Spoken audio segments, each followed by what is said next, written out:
educator, business and IT and researcher, Berkeley Institute, Bermuda, members of the distance education team, sponsors and members of the business community, administration, faculty, staff, students of Northern Caribbean University, well-wishers, good morning. It is great to see us gathered here today to discuss something that is so important in today's life. Distance education. And I love the theme. The theme says distance learning, the new classroom.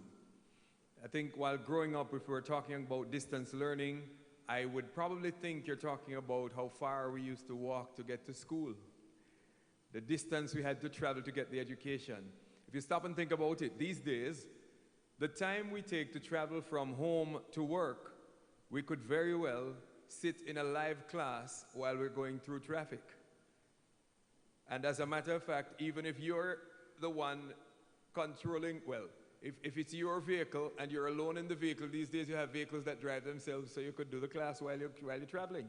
So it's an interesting time in which we live, and so you will understand the importance of getting more information on distance education and where it can take us.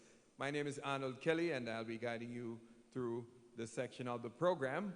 And we're going to invite to come to us at this time our president, Dr. Lincoln Edwards, to bring greetings. Dr. Lincoln Edwards, President, Northern Caribbean University, ladies and gentlemen.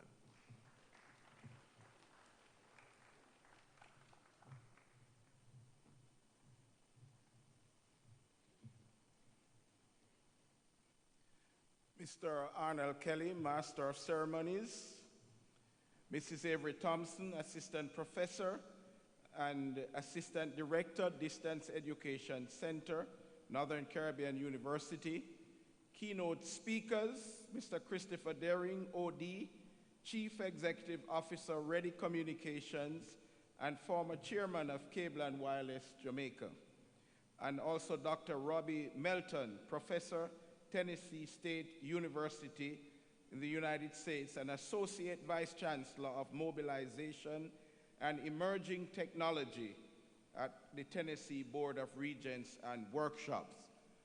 The students from University and faculty from University of Technology, Churches Teachers College, Northern Caribbean University, ladies and gentlemen, a pleasant welcome to you all. Today we are joined by scholars representing universities and colleges from across the country and around the world. I welcome and thank all of our visitors for their presence reminds us that what we do here today in the form of this symposium and what we do at NCU every day is not unique to us, but links us to universities in Jamaica and around the world. I wish to thank Mrs. Avery Thompson and the distance education team for planning and executing this inaugural symposium under the theme, Distance Learning, the New Classroom. I am pleased with the array of important topics that will be covered during the symposium, such as emerging technologies, industry best practices, training and development for the workforce, and education, barriers, opportunities, and trends. All presenters are of the highest quality, and our keynote speakers are Mr. Christopher Dehring, OD, and Dr. Robbie Melton, Professor at Tennessee State University. Dr. Melton will be presenting on wearable AI and smart technologies. She is accompanied by Dr. Joel Wynn, Executive Director of International Programs from Tennessee State University, and Dr. Jane Asamani, Professor at Tennessee State University, who will be presenting on open educational resources. Democratic societies such as ours have long held and considered education as the vehicle to achieve the political and social equality that is fundamental to our national identity. The American thinker W.E.B. Du Bois observed in 1903, and I quote, "Education and work are the levers to lift up a people," end quote. Yet large numbers of persons in our society, and indeed the world, are denied tertiary education because of access and affordability. Northern Caribbean University was established 100 years ago on this spot in Mandeville at a time when mainly the wealthy and the children of the elite could afford access to tertiary education. For the past 100 years, Northern Caribbean University as a private institution has shared in a revolution, serving as both the emblem and the engine of the expansion of opportunities to the poor and others who would have been excluded altogether by traditional systems. Throughout our history, NCU has sustained efforts to provide opportunity to students who lack resources but are willing to work hard in pursuit of their dream of a Christ-centered, values-based education that is underpinned by strong work ethics and an emphasis on service that leads to character building, creativity, and competence. By providing opportunities for students to work and study, we seek to close the affordability gap at NCU. The access gap, however, remains a challenge. But with the introduction of online and distance education, we now have a process that will provide access to tertiary education to large numbers of individuals, even in the comfort of their own homes. Distance learning allows students to earn a degree without having to live in close proximity to a college campus. Online classes also allow students the flexibility to complete coursework in their time and provide an opportunity for learners to prioritize career, family, and other responsibilities that lend to a busy schedule. Distance students gain other important transferable skills, such as time management, research, written communications, leadership, and experience, utilizing a variety of technology that is used in education. Classmates come from diverse backgrounds with unique careers and life experiences that enhance discussion and learning and provide opportunities for networking. NCU is both a source and symbol of the ever-expanding knowledge that defines these last days and upon which the quality of life for so many depends. And so we are glad to take an active and reflective role in this new geography of learning. We are committed to the idea that our society, indeed our world, does not have to be the way it is, unfriendly and dangerous. We believe that change is possible and that here at NCU we can change the world one student at a time. Distance education is an important means by which to accomplish this, and so we welcome this symposium. We are committed to the humility of always believing there is more to know, more to teach, more to understand, and that we can learn from others. And so we welcome our distinguished presenters who are here to share their knowledge with us. As the presenters deliver on distance education being the new classroom, I am confident that you will benefit greatly and will leave this event more informed than when you came. Welcome one and all, and I wish for you a wonderful symposium. Thank you.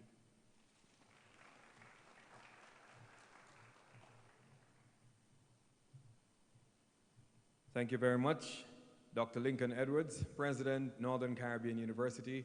We also will be having greetings from Dr. Vivine Quarry, Vice President of Academics here at Northern Caribbean University. And this presentation, well, these greetings will be followed by our devotional message by Dr. Robert Wright, who is Director of the E.G. White Center here at Northern Caribbean University.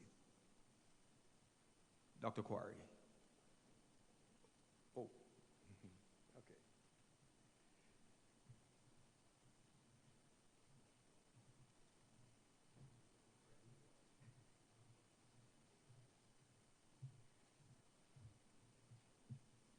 morning, everybody.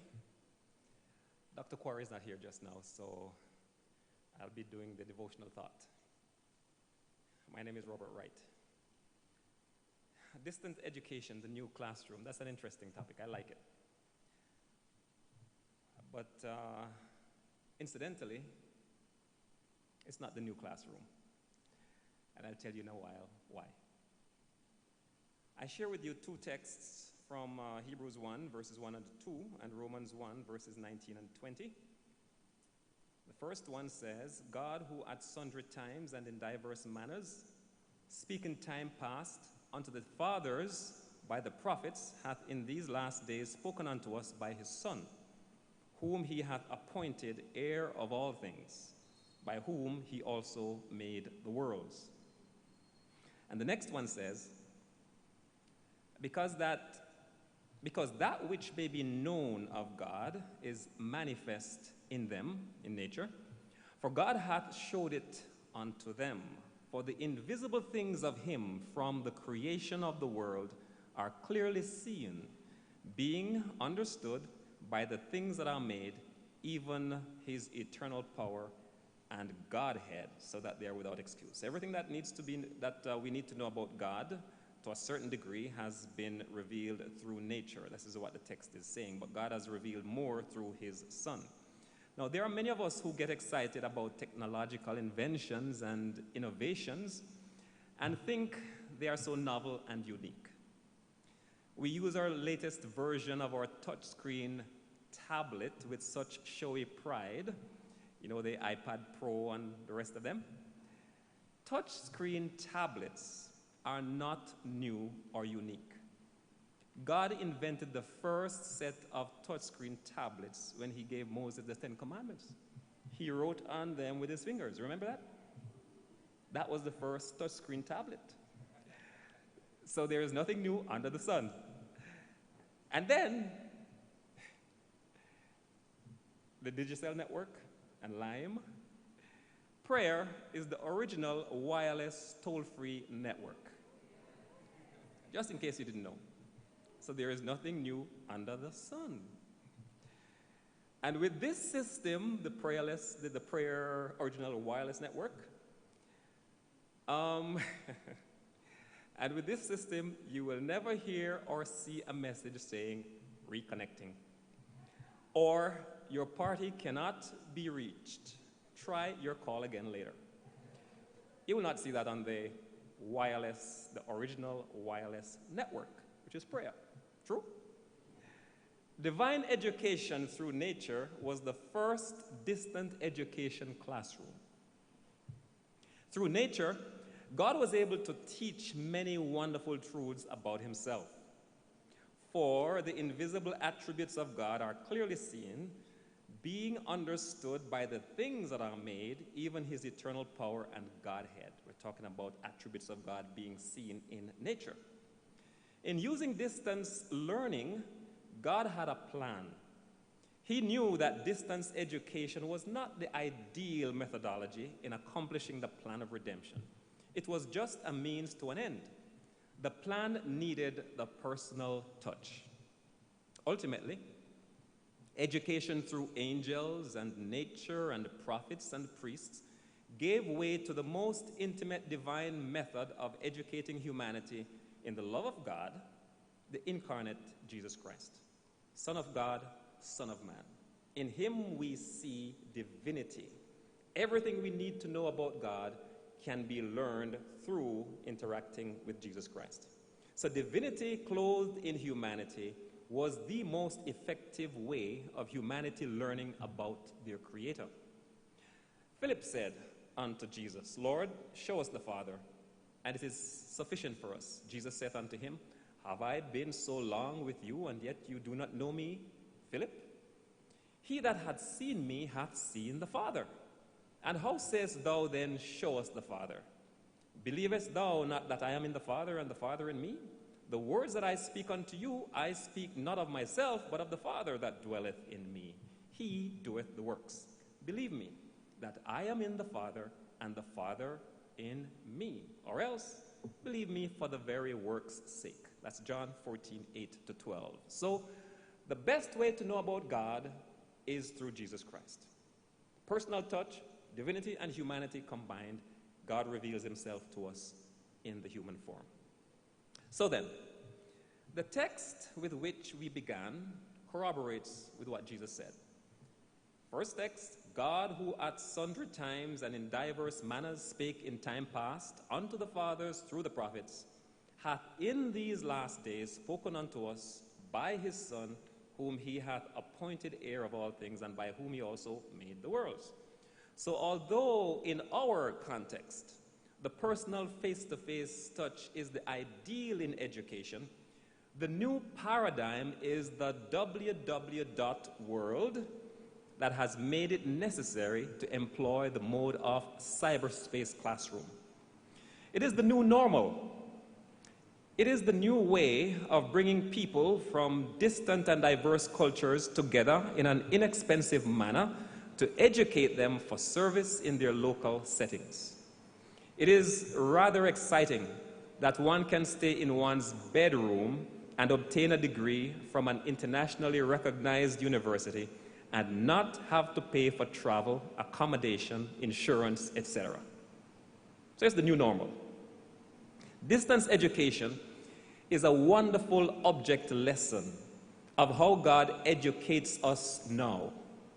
After Jesus went back to heaven, encumbered with a human body, he launched his version of www.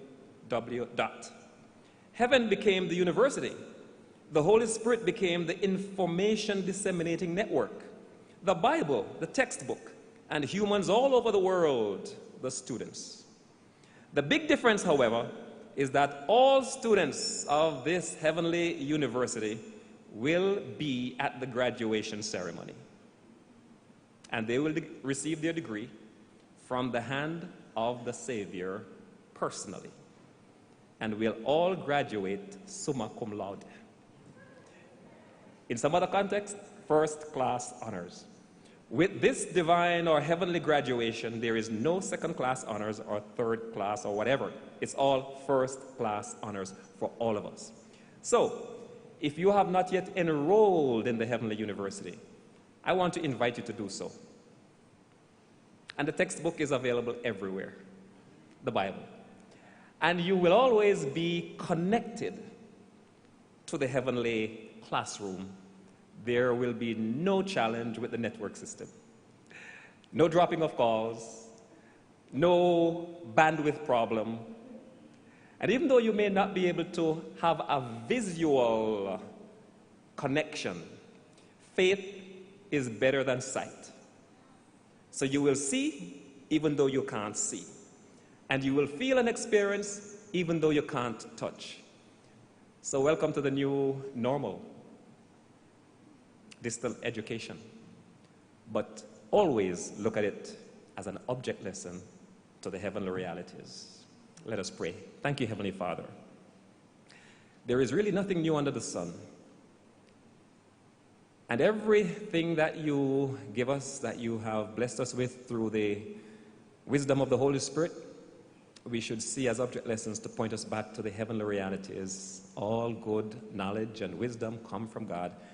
And you want us to see your hand in everything that is good. I pray your blessing on today's symposium. Pray that every participant, every observer will be blessed, will be encouraged, will be motivated to do the best they can to educate the world for service. And most importantly, those of us who know you, to educate the world for citizenship in the kingdom of God. We thank you for your blessing.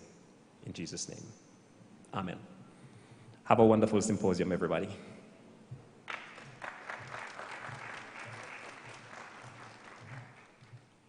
Thank you so much. And you know, while he was sharing, I was thinking to myself, what do you do when you're somewhere and you don't have good signal on your phone? What do you do? Well, the first thing you do, you hold it up, right? Or you try and climb the nearest hill. Just remember that Moses had to go all the way up Sinai. So there's nothing new under the sun. Want to also recognize our friends from the Edna Manley College of the Visual and Performing Arts, represented today. Yes, you want to stand? Just from Edna Manley, yes. Oh, there you are. Thank you so much, and welcome. It's time now for our keynote address. And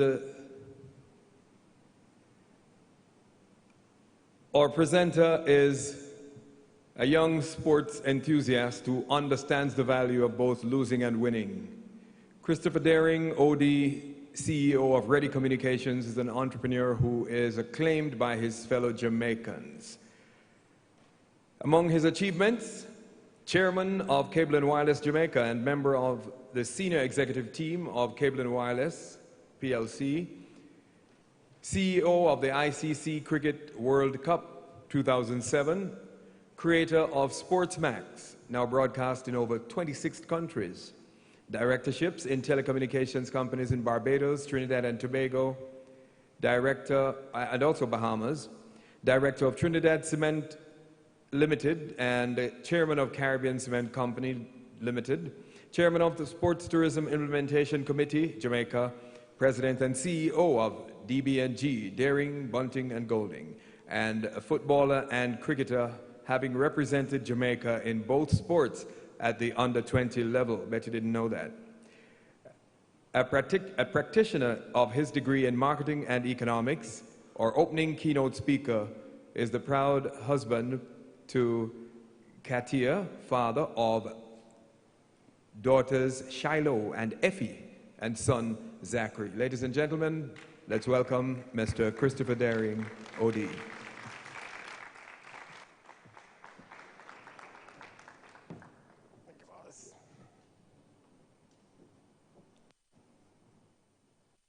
Thank you very much, Mr. Kelly. Good morning, everybody.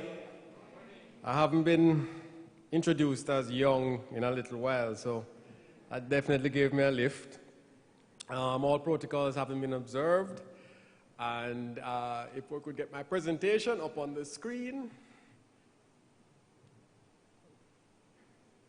So, first of all, it's a great pleasure to be here this morning, having driven by the gates of NCU many times. I've never had the good fortune of actually coming into the campus. So, I'm very pleased to be here, very pleased to meet everybody.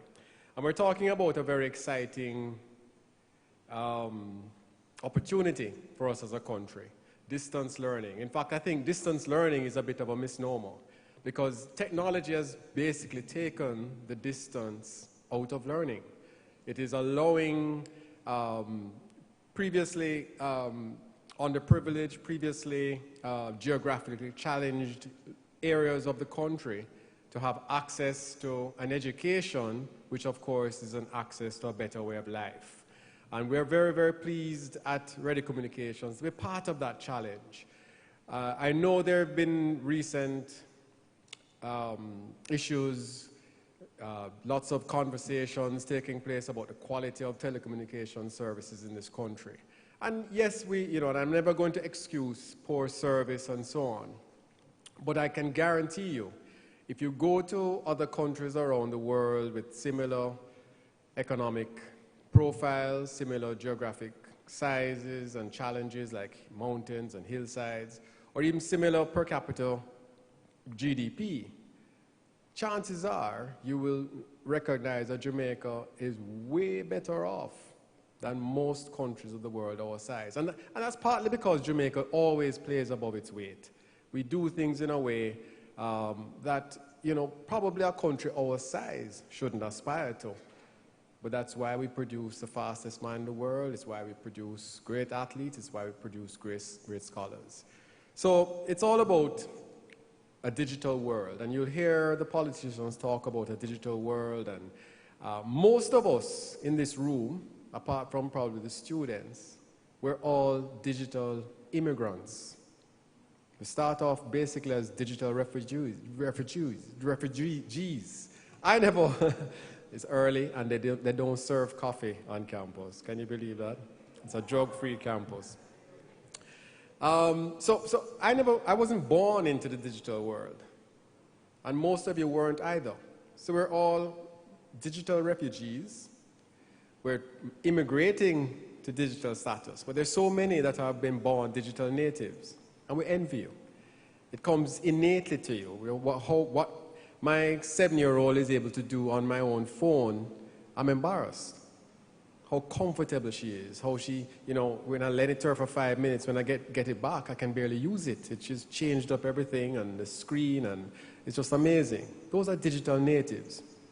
And so we all have to adjust to this digital world and start to change our mindset to what those opportunities are, because they're going to be totally different from the opportunities that we would have seen as youngsters growing up. But if we don't see those opportunities, if we don't understand those opportunities, our imagination is not going to allow us to grow. And you as educators are not going to be able to expose these digital natives to these opportunities. It is more than just following social media. It is more than following your friends on Facebook and Instagram. It is a whole new industrial revolution that is taking place.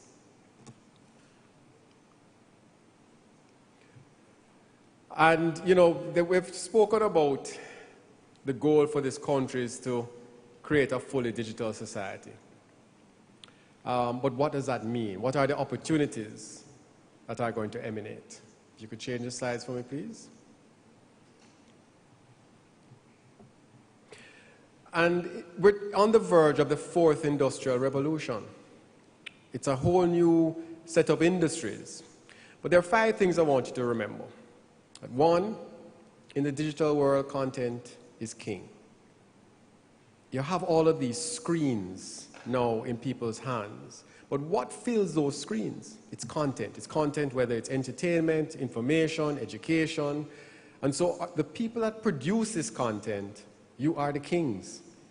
I'm happy to hear the Edna Manley School is represented here, because our creative industries are the ones that probably are going to benefit the most if they take advantage of that opportunity. Next.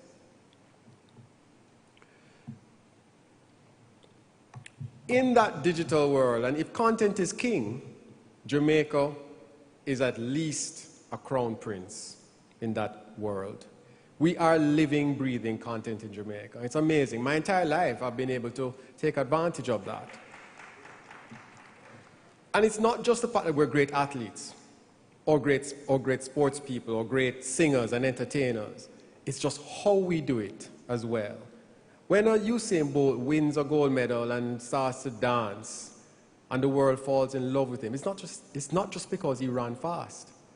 It's because of the entire package of us as Jamaicans, that we create this living, breathing content that's great for television.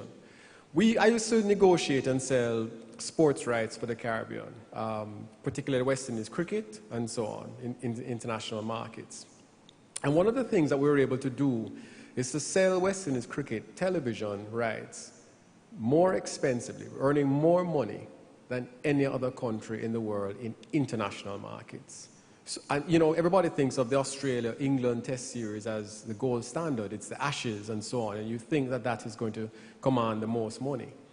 Well, England to the West Indies was that money-making spinner, simply because it was great programming. When an Englishman comes home, 5 o'clock in the evening, he turns on television, and he sees this wonderful scene. He loves the cricket, but also when the cameras pan on the stands, and people are dancing and singing, and it is just great programming.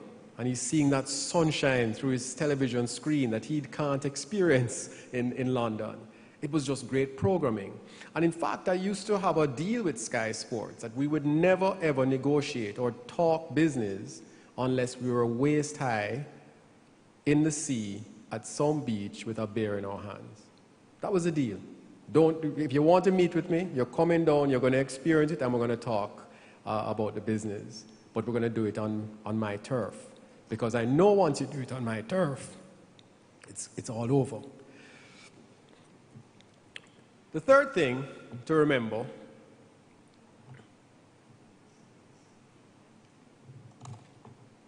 is the size of our digital demand. and the digital divide.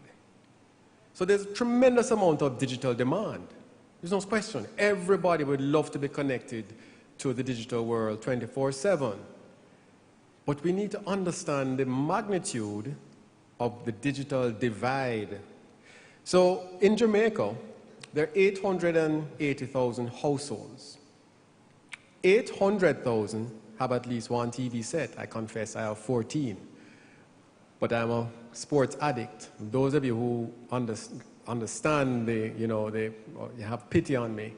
When I'm watching a football match and I have to get up to go to the bathroom and I've been waiting 90 minutes to see this goal score, and in the bathroom and a goal scores and you miss it, it's just terror for me. And so I have a television set in every room, including the bathrooms. I'm not going to miss that goal. But out of the 800,000 households that have a TV set, only 200,000 have access to pay TV or fixed broadband at home. I know that seems shocking, no, everybody have cable. No, everybody doesn't have cable. Everybody have internet at home? No, not everybody have internet at home. And in fact, if you are in urban settings, and I would call this an urban setting, chances are you are the privileged few. Real rural settings, where the vast majority of households are, don't have the facilities that we have in Kingston or in Mandeville and so on. So you're talking about a massive digital divide of over 600,000 households. Oops. If you could change, please. If you look on internet, the FCC defines fixed internet as 25 megabits per second per household.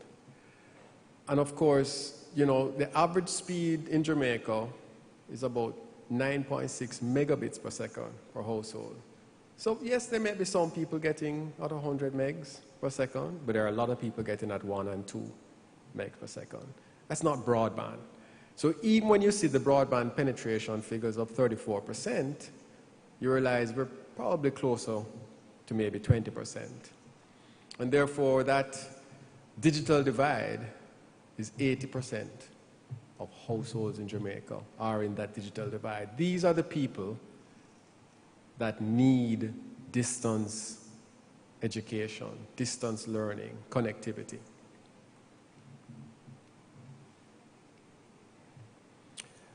The fourth thing to remember is that you have all these wonderful screens now. But to satisfy those screens, you're going to need a menu of digital platforms. Everybody gets excited about the internet. But there are other digital platforms that bring massive quantities of digital content to those screens.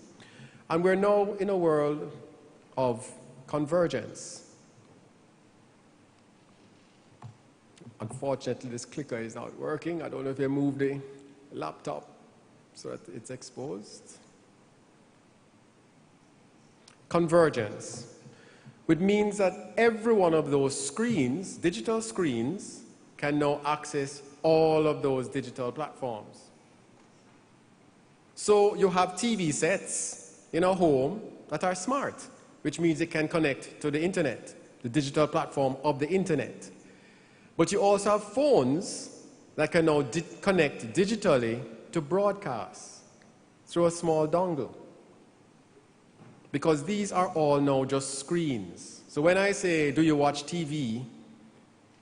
I could be asking you, do you watch the internet on TV? And when I say, do you watch TV on your phone? It doesn't mean necessarily that I'm asking you whether you stream, which is the internet, because you can attach to a broadcast with your phone. That doesn't touch the internet, doesn't have the costs of the internet.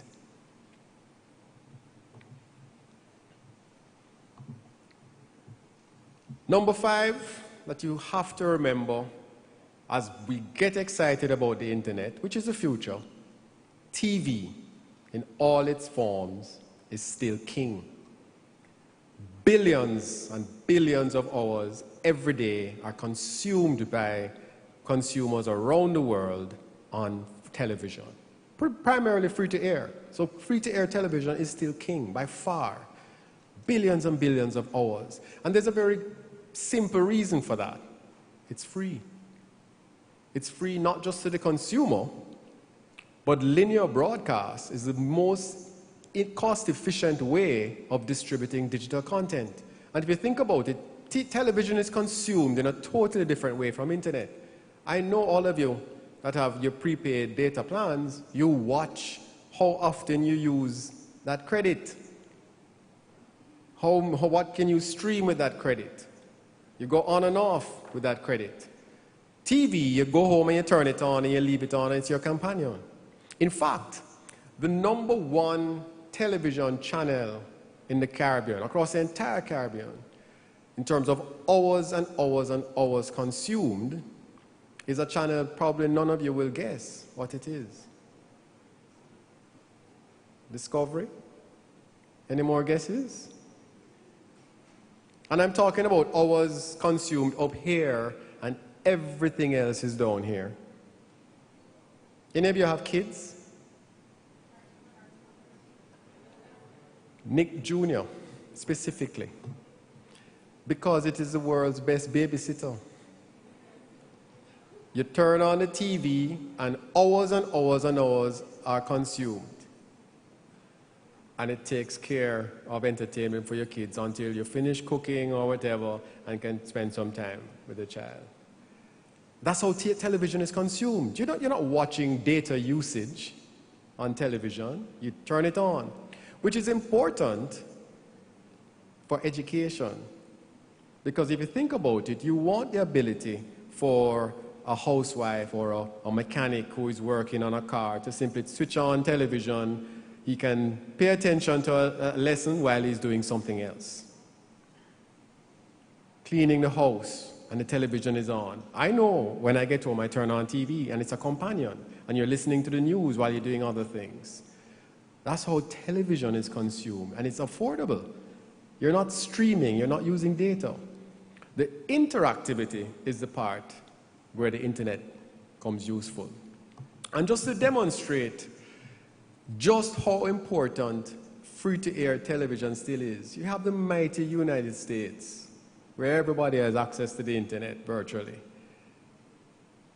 The #1 advertiser on free-to-air television is a company called Amazon.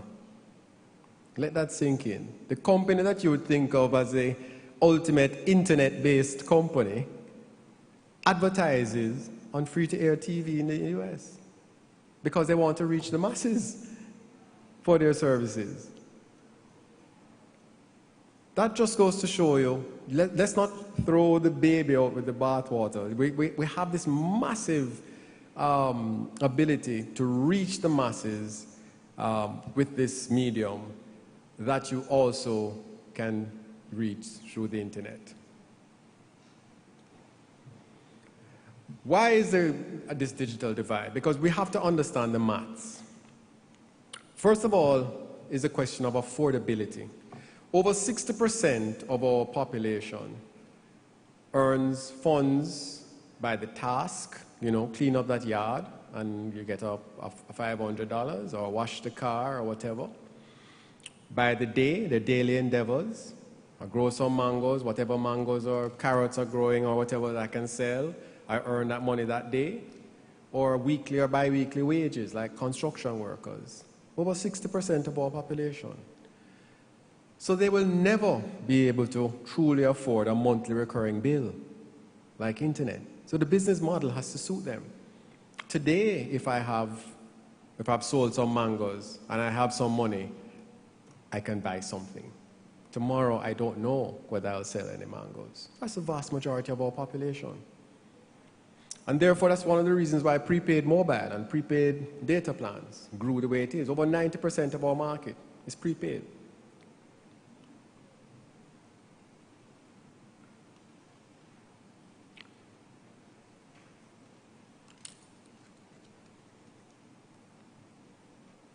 The other question of affordability is even the cost of data for your mobile phones.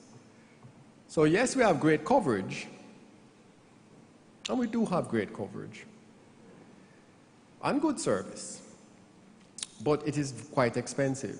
On average, the prepaid is about $8 a gig. I don't even know what exchange rate to use this morning on that. Now, you all will understand how many gigs of data it will take to watch one football match or 1 2-hour class. It's quite a lot of money, especially in a country where your per capita income is $5,000 a year, $400 a month. Which is what happens now. You have people who are intermittently connected to the digital world.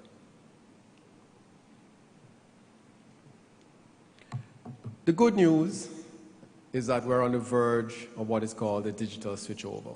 It is a position we've been really pushing the government on to get it done. It's been 10 years of planning to get the digital switchover. And what the digital switchover is a conversion of all broadcast to digital.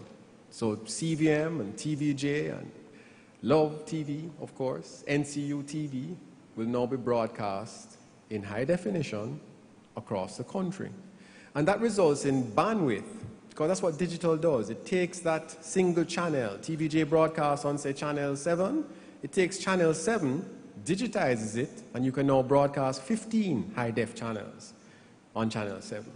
So instead of the one channel, you're getting 15. Ready TV is broadcasting over 90 channels digitally, in the air, it's around you. You put up an antenna, you get a set-top box, and you have it. But the opportunity for government and for institutions like NCU is to be able to put that content into everybody's home, free to air, without the need for internet. So we have been pushing the government, you should have a television channel dedicated to primary school education, dedicated to high school education, another one dedicated to tertiary education. Why should, if, it is not a plug, the best maths teacher might happen to be at Campion, as an example. Good school, right? Why should only the Campion students get the benefit of that? That class can be broadcast live, everywhere. This symposium and this presentation is being broadcast live everywhere by Ready TV. It is being streamed, but as I said, you saw the statistics. How many people have access to that stream and can pay for it? Meanwhile, it is being broadcast in the air for free. Turn on your TV, put up an antenna, and you have it. Huge difference in terms of the reach, in terms of the costs. You can stream hours and hours and hours, or broadcast hours and hours and hours without that cost of streaming. So we should have those educational classes. We should have disaster management and so on, so people can follow what's going on 24/7 with a hurricane that's coming. We should have Jamaica Information Service on 24/7. Of course, we should have NCU. And one of the big debates is what model should we have for our digital switchover, or the DSO, as it is called. One of our biggest challenges as a country, and one of the biggest challenges, yet it is also something that helps to drive our economy, is how close we are to the US. So everything we do, we try to model off of the US. That's an economy with trillions and trillions of dollars. That's an economy with 300 million people. You don't always have to try and model yourself after that. It's a great standard to look up to. But it is not necessarily the one that can suit you in terms of your own feasibility. I mean, the truth is we're probably closer to a Mauritius in terms of size. Mauritius is a small island off the coast of Africa. They, in fact, have a bigger economy than ours, this little island. But let us say we even thought of ourselves as a United Kingdom in terms of size, which we're also not in terms of economy. We can have a model that is closer to the United Kingdom. And what is that model? They have a single broadcast network called Freeview, one broadcast network that everybody can access. A single standard, DVB T2 is their standard. And then you have a bunch of what they call multiplexes, one operated by BBC, or well, two operated by BBC, and we know those. There's one operated by Sky, one operated by ITV. There could be a multiplex here, operated by NCU, managing different programs, different disciplines, different educational content, fed into that national broadcast grid and broadcast by Freeview. And in fact, that's already TV was set up and has been created. There's one network, you get one box. But you have several multiplexes with a bunch of different channels and opportunities. There's no reason why additional multiplexes can't be added. And all that takes is allocating multiplexes to different groups. There's, you know, one of the challenges I've always had in this country is the mindset that whoever is there before should always be the ones that are there forever. I couldn't get a banking license because the thought was, well, listen, we have enough banks. So we went out and created something just to get around that, to create DBNG. I couldn't get a stock brokerage license. So we had to take them to fair trade because they said, no, we have enough stock brokers. But why? Why can't there be new entrepreneurs? That is the difference between what happens here in Jamaica versus America that we need to aspire to. In the US, there is no way you'd go to their equivalent of a PSOJ meeting and the same people that are the guinea gogs, if you use a Jamaican, 20 years ago would be the same guinea gogs today. It couldn't happen in the US because entrepreneurs and innovators come along. So back in the day, the Waltons, you know, they might have been the guinea gogs and the Rockefellers. But 20 years later, it's going to be the Bill Gates. Another 20 years, it's going to be the Zuckerbergs. New people given new opportunities. And that's one of the things that we are pleading with the government on, with the digital switchover. It cannot just be TVJ or a CVM that have this opportunity. NCU is churning out all these bright young sparks. They must be given that opportunity to have their own channels.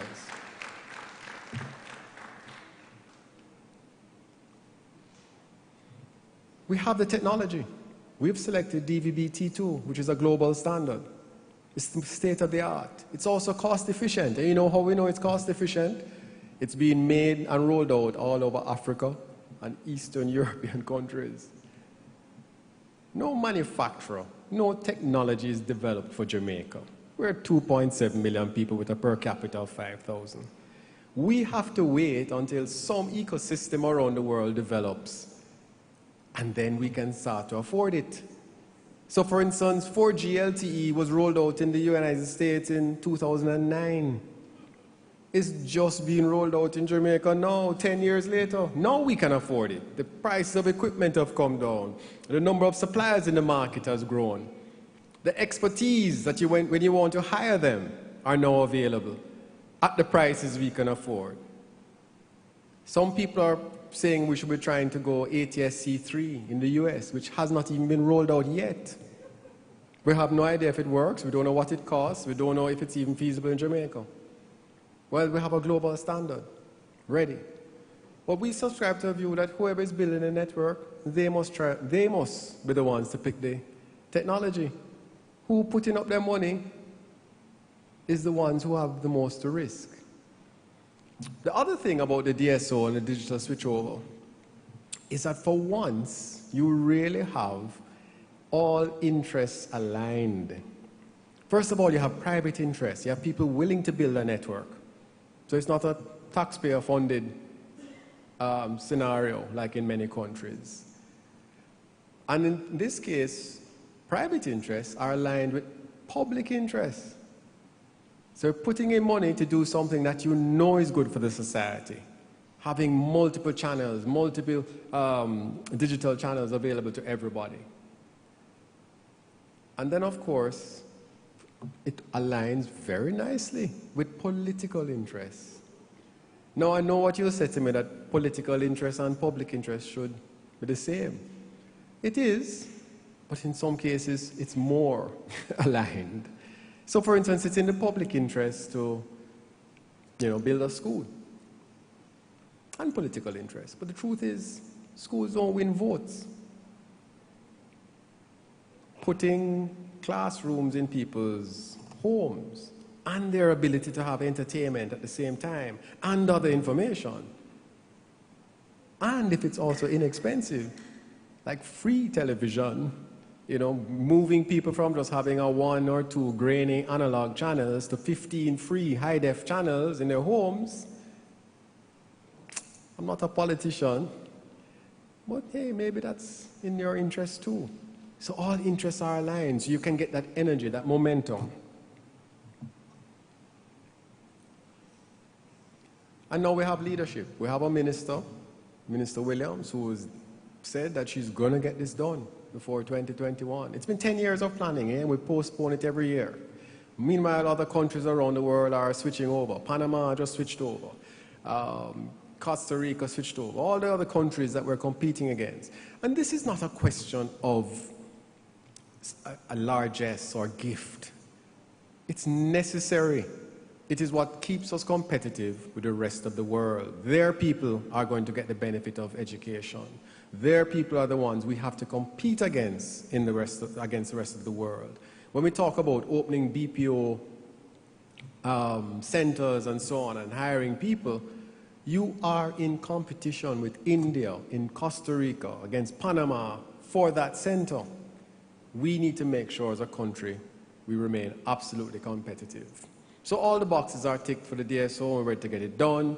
Ready TV has been set up. We have a state-of-the-art IP knock and head end. We're covering the country. We're probably covering over 500,000 households now. In another 6 or 7 months, we'll cover 95% of all households. We'll be in every household. And it's as simple as picking it up, hooking it up, topping it up. And I'd say this, not to plug Ready, but simply to make people understand this is what happens in a digital switchover. The days of somebody coming to your home and having to wire it and cable it, those are going to be over very soon.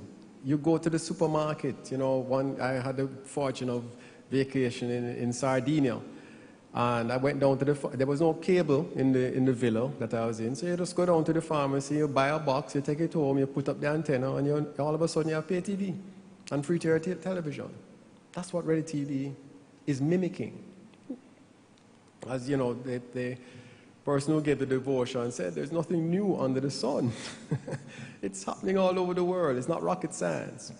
Hooking it up, putting up your antenna. Who remember the days of JVC when you have to put up your antenna? Well, guess what? The world gone back to that. You put up your antenna again. But instead of getting the fuzzy analog, you're getting now high-def channels. And of course, it's pay-per-view. And prepaid. So you buy credit. Like we all know, you have to buy credit. And how to use it. And in fact, we sell channel packages 1 day, 7 day, and 30 day. And we even sell single channels. And I remember when in the early days of meeting with the banks, I said, you must be crazy. Who would buy 1 day of cable? Not cable, but okay, in their minds, you have cable channels, your cable. Who would buy 1 day? It's by far our biggest seller. 1 day.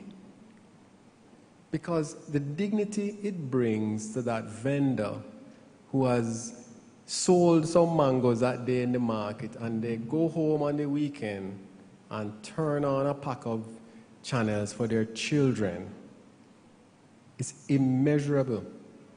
Immeasurable. I love to do installs myself when there's a need for help. Because when I see the faces on people who, things that we take for granted, I had to explain to a lady in Linstead Market what HBO was. She don't want to know about HBO, she just want a movie.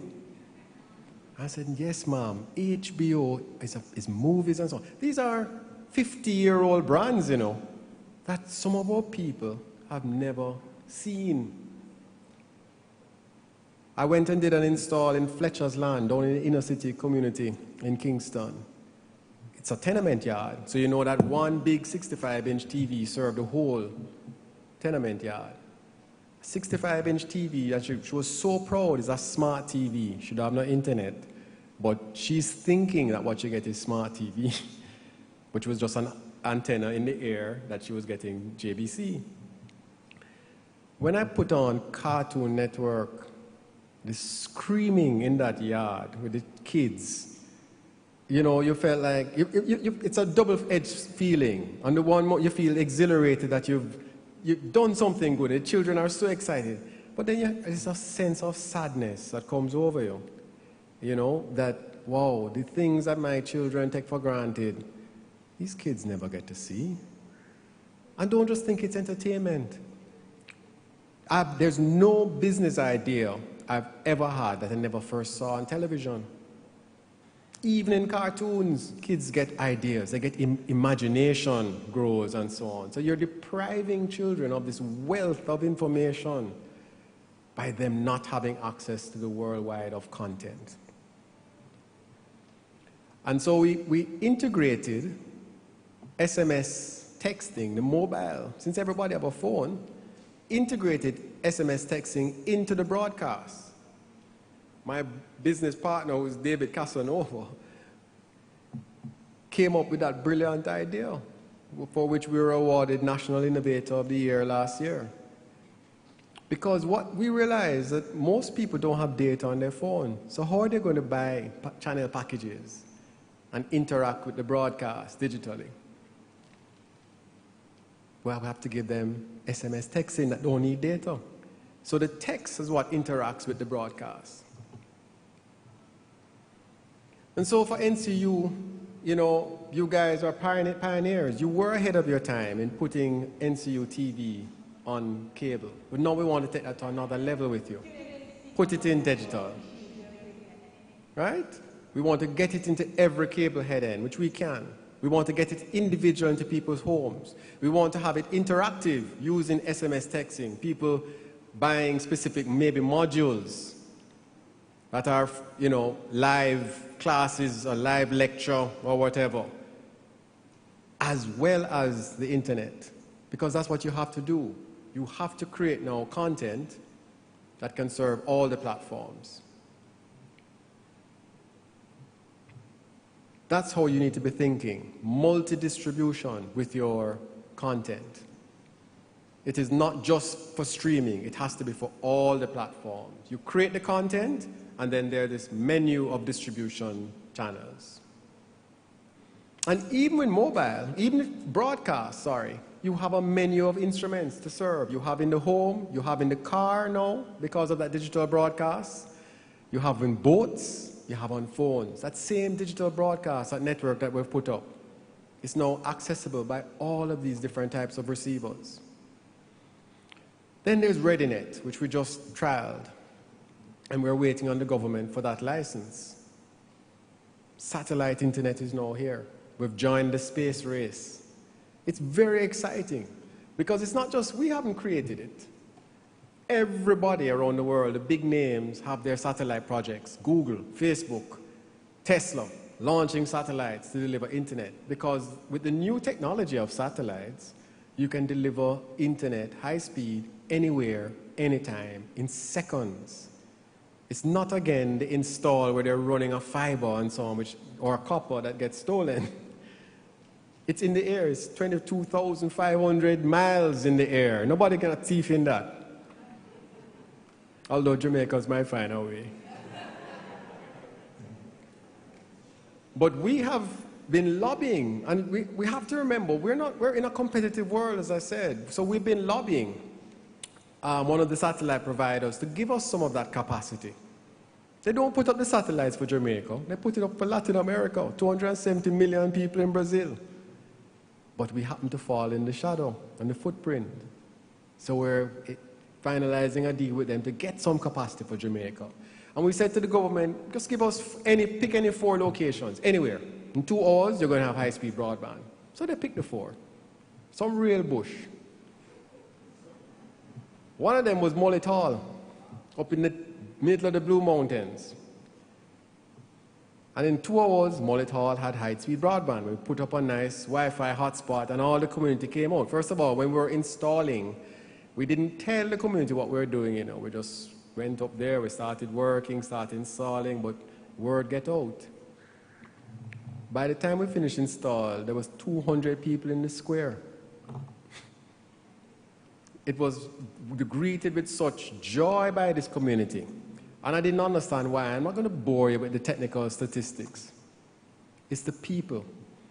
Because what I realized was that we're very easy to quote statistics and numbers when it comes to broadband penetration and what we want to do with digital broadcasting. It rolls off the tongue quickly. Oh, there's 60-odd% of people that don't. Well, listen, when you meet the 60-odd%, that's when it really hit home what you have to do. They're not statistics, they're people. Our fellow Jamaicans that are being deprived and left behind. So you know what I did for the launch of the trial? I brought everybody from Kingston. I could have launched it at the one in Kingston, the site in Kingston. I brought everybody down to Mollital, and it is a journey up there, believe me. Ministers of government, World Bank people, IDB, IFC, everybody, USF, everybody was brought there. And at the launch, the second picture is Miss Barbara gave the speech on behalf of the community, thanking us for coming there. And she said she related to us the story of what she does once a week. She types up all her WhatsApp messages, because she can type on her WhatsApp, she knows to use a smartphone. Once a week, she takes a taxi 8 miles to Buff Bay and sends them. Collects her messages and drives back up to home in Mollital. Everybody looked at each other in the audience. All of us Kingstonians who were in charge of this rollout, we were embarrassed. How is it in this day and age somebody's using WhatsApp like post? Going to the post office to collect your mail? It's crazy. And they have become our raison d'etre. I said, listen, I'm not serving no urban. I am going rural. Every community must have internet. And what made it worse, my daughter is 7 years old, and she met a little girl up there who is also 7, Rakela. So everything in the office for us is Barbara and Rakela. That's who we think of. We don't think of statistics. This little girl, Rakela, bright and beautiful 7-year-old, born 2 days apart from my daughter. 2 days, and they're great friends. They play in the river now and all kind of thing. But my daughter, if she don't have Wi-Fi, my God. She's so bright when she walks into restaurants, she asks the maitre d', what's the Wi-Fi passcode? Without us. She has to have her Wi-Fi. And this little girl, Rakela, has nothing. Nothing. And for every one of my daughters, 10,000 Rakela. So that should be all of our raison d'etre, including the educators. That's who we need to reach. So look, there's an incredible amount of opportunity. There's an incredible avenue now for creative content. We're the best in the world at that, pound for pound.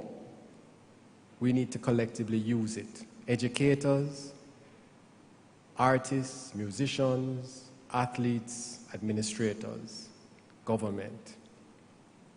Content is king. And Jamaica is a crown prince in the world of content. Thank you very much.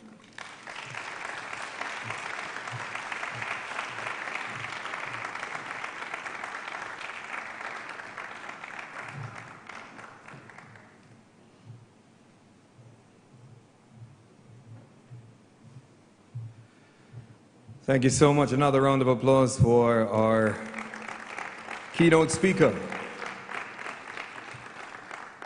And thank you for reminding us it doesn't matter how great the technology is. The most important thing is how it affects people's lives. That's the most important thing. When I heard that there's a district in Clarendon, and some of you might know, we used to go there and spend holidays.